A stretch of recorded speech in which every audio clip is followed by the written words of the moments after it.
ونشهد أن لا إله إلا الله وحده لا شريك له ونشهد أن سيدنا وسندنا وحبيبنا وحبيب ربنا وطبيبنا وطبيب قلوبنا ومولانا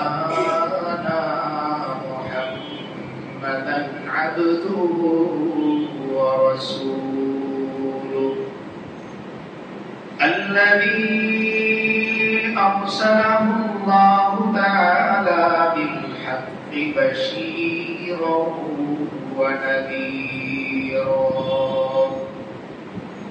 وداعيا إلى الله بإذنه وسراجا منيرا صلى الله تعالى عليه وعلى آله وأصحابه وبارك وسلم تسليما كثيرا أما بعد فقد قال الله تبارك وتعالى في كلامه المجيد وفرقانه الحميد أعوذ بالله من الشيطان الرجيم بسم الله الرحمن الرحيم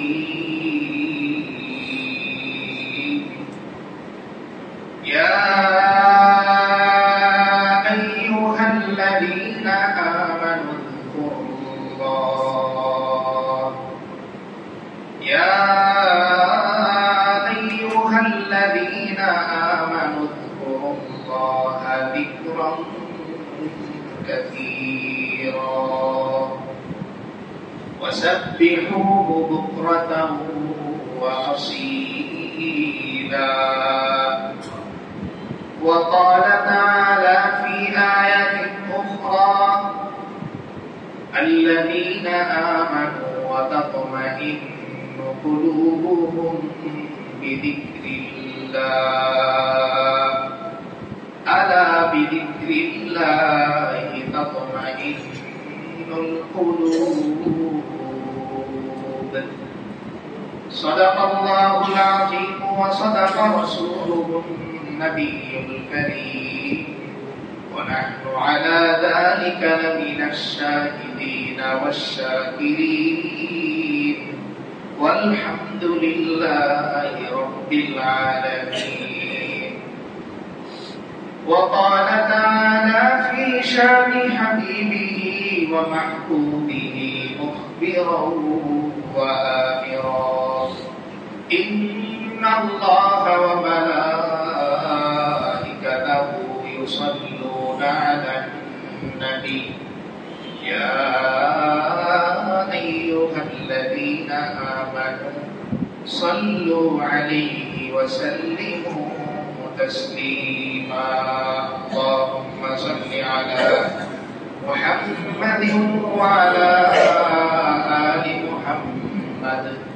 كما صليت على إبراهيم وعلى آل إبراهيم إنك حميد مجيد اللهم بارك على محمد وعلى آل محمد كما باركت على إبراهيم وعلى آل إبراهيم إنك حميد مجيد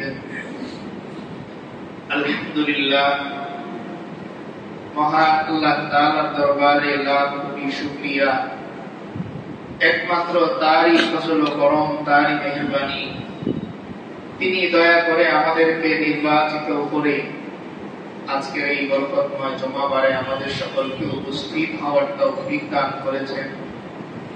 বৃষ্টি এই প্রতিকূল অবস্থাতেও আমাদেরকে রবের ডাকে সাড়া দেওয়ার সুযোগ দান করেছেন। এজন্য আমরা সর্বপ্রথম সেই মহান মালিকের দরবারে কালিমাতুর শুকর আদায় করি, বলি সকলেই আলহামদুলিল্লাহ। আল্লাহ তাআলা মানুষ এবং জিন সৃষ্টির মধ্যে, মাখলুকের মধ্যে এই দুইটা শ্রেণীকে নির্দিষ্ট একটি পয়গাম, নির্দিষ্ট একটি কাজ, নির্দিষ্ট একটি দায়িত্ব দিয়ে এরপর পাঠিয়েছেন।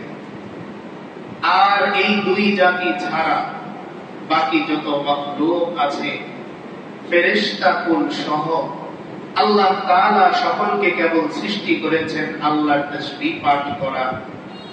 আল্লাহ যেভাবে তাদেরকে আদিষ্ট করে রেখেছেন, নিয়োগ দিয়েছেন, প্রত্যেকেই তাদের আপন অবস্থায় অবিচল থাকা। এটা হচ্ছে অন্যান্য মাখলুকের বাস্তবিক দৃশ্য। আর মানুষ এবং জিন জাতি, এদের সামনে আল্লাহ তাআলা দুনিয়া নামক এক মহাসমুদ্র খুলে দিয়েছেন। কিন্তু এই মহাসমুদ্রের মধ্যে আমি কি খুঁজে বেড়াবো, কি সঙ্গে নিয়ে এরপর এখান থেকে বের হব, এই পয়গাম আল্লাহ তাআলা কোরআনে কারীমের মধ্যে স্পষ্ট জানিয়ে দিয়েছেন। দেখেন, যে ব্যক্তির নির্দিষ্ট কোনো উদ্দেশ্য, মাকসাদ, টার্গেট নেই, সে পথভ্রষ্ট, সে দিক হারা হয়, সে পথ হারা হয়, সে বারবার লাঞ্ছিত হয়, কারণ তার নির্দিষ্ট কোনো টার্গেট নেই। মানুষ আল্লাহ তাআলার কাছে ক্ষেত্র বিশেষ ফেরেশতার চাইতেও অনেক বেশি শ্রেষ্ঠ। এর কারণ হচ্ছে এই যে মানুষকে আল্লাহ তাআলা বিশাল এক সমুদ্রের মধ্যে, দুনিয়া নামক এক সমুদ্রের মধ্যে ছেড়ে দিয়েছেন।